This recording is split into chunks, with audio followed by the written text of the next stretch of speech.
Since we're on the topic of reflection and all that cute stuff when it comes to people, here's another individual that I know.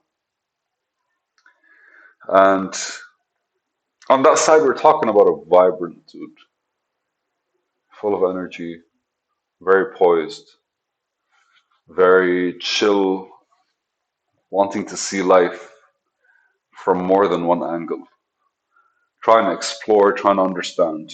I really think that anyone who's trying to get out of his own way has to first realize how unconsciously we are in our own way. And again, I have nothing to do with other people's lives. But the thing about these lessons are, it's like, how do you kind of look at yourself and realize that you're investing your time? And for some reason, you're investing your time with people that there's some value transaction. Like the one person I talked to, like there's value. Like he could do errands that I don't want to do or don't want to spend time on. Another guy could probably be just savvy in the way he discusses just random topics, as random as you get, or maybe he's a good listener, or maybe some person is just interested in living his life from a different perspective, or maybe into sports and maybe into some random thing that you're not interested in. But the idea is behind all of these, just like you kind of like develop some form of uh, I want to say we develop some form of interest in other people's passion, other people's drive, or just other people's kind of like outlook on life. I really think it's a strong way for people to kind of like approach each other. Makes me think about love, but that's a different topic sometime. The idea behind what I'm trying to say is a lot of people kind of like draw you without necessarily making you understand why. A lot of people bring out a lot of frustration in you. And you never know what they could say that will click in your head. And you subconsciously are looking and you're like, there's a reason why I'm willing to spend this time. And don't get me wrong, with some people, the only reason you're spending that time is because you want to punish yourself, but you don't know why. And you do it over and over and over again until one day you kind of wake up and you go like, why am I doing this to myself? It's not the other people's fault. They've always been the way they have. You literally just chose to kind of like put yourself there over and over again. You could have learned the first 5 times, 10 times, 20 times.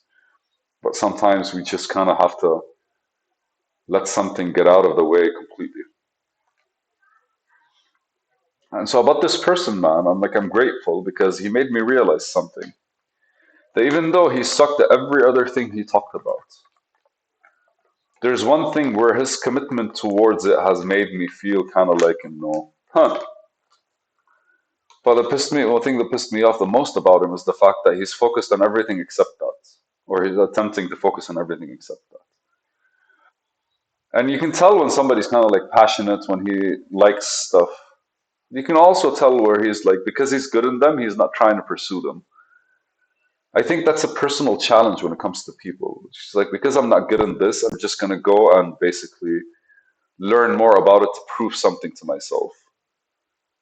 And the fucked up thing is after 1, 2, 3, 5, 20, 1 month, 1 year, and then you kind of look at yourself after 20 years, you're literally a jack of all trades, but not a master of none. Probably still better than a master of one, which is how the saying goes.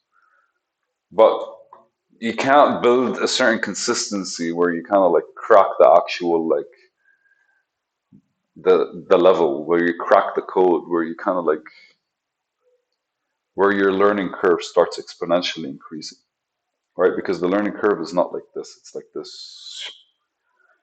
But the consistency in something and the focus that allows you to build a base and then suddenly you boost out.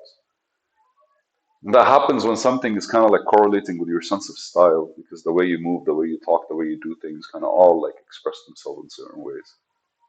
It is funny.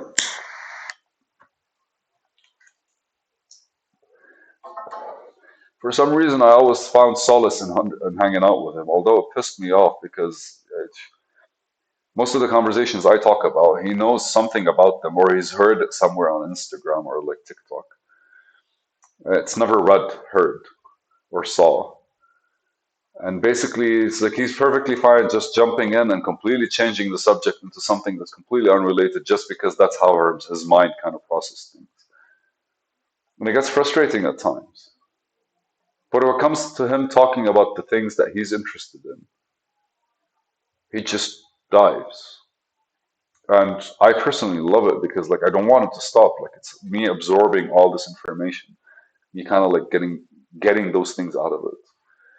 And I think that's that thing about him attracted me to it. Like I love the stuff that he loves as well. Like I really love a lot of things that exist. I really think it's fascinating how people just kind of like engage with the things that they're interested in, or how basically a table right now by design is new, but as a concept has been built over years and years and years and years of human evolution.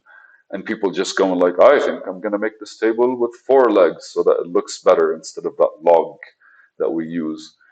Another guy goes like, I'm gonna curve some stuff so it looks pretty, and then eventually we have like a whole like, an industry, an economic resource, right? Like no. So for me, these things are always interesting, and I just like I don't want to do them myself. So I'm always interested in the people that are.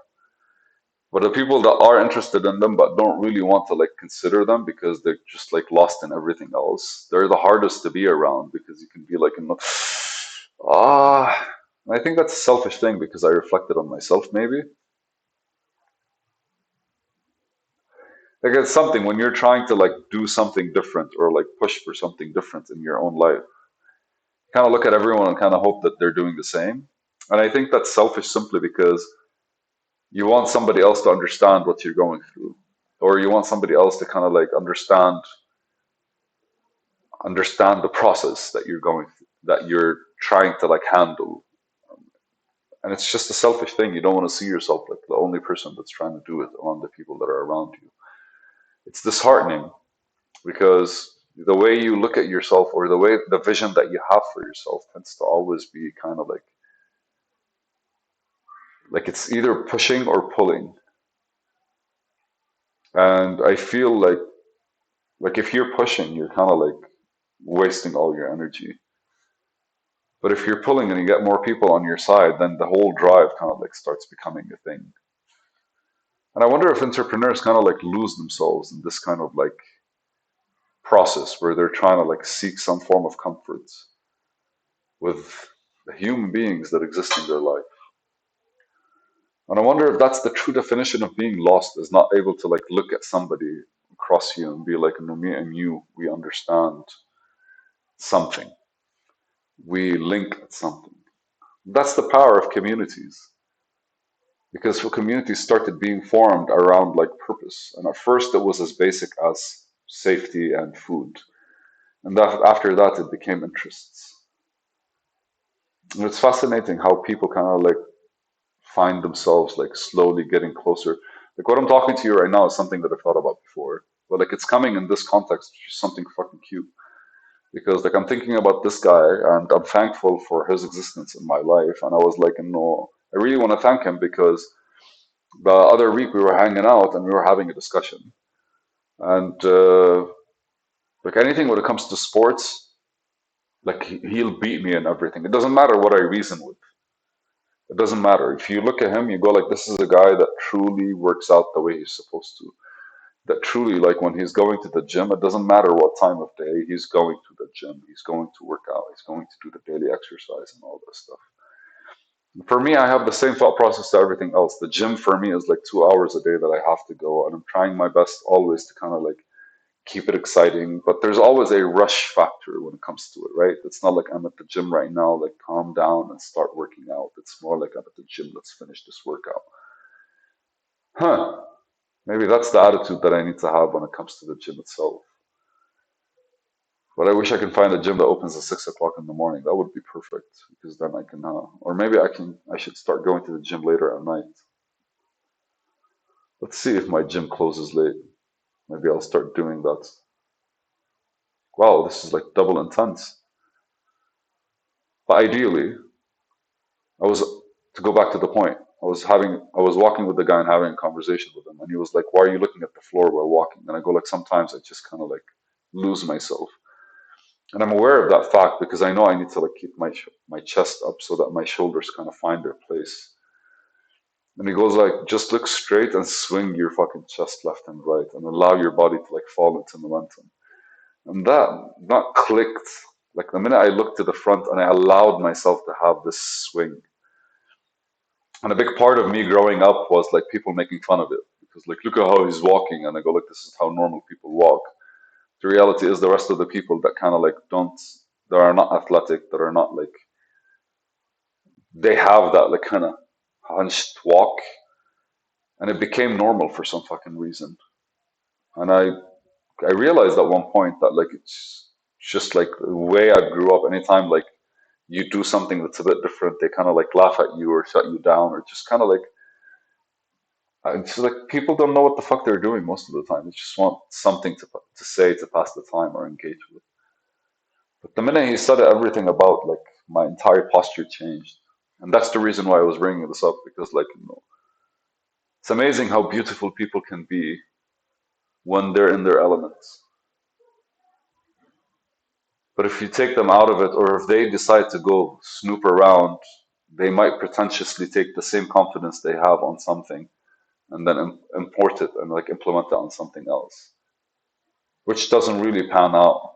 Like you really have to be consistent for it to become believable because like slowly your energy will fade because most of the time you're trying something new. Two things I got from this conversation. This is intense. Thank you guys. Fucking people, yeah.